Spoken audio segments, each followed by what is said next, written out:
Yeah, I have a very good friend of mine who's been my best friend since college, and when I have a paper that I need an opinion on, every once in a while I'll have one that I will not really have time to get looked at by someone else before I have to turn it in. But when I have time for that, I ask her to proofread them for me.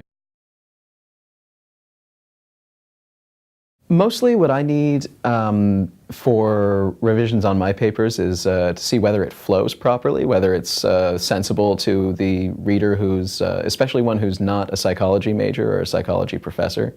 Also, she knows my voice and she knows whether I've successfully put my voice into a particular piece of writing. I have a tendency to sometimes get a little bit too dry and formulaic, and she can rein me in when that happens.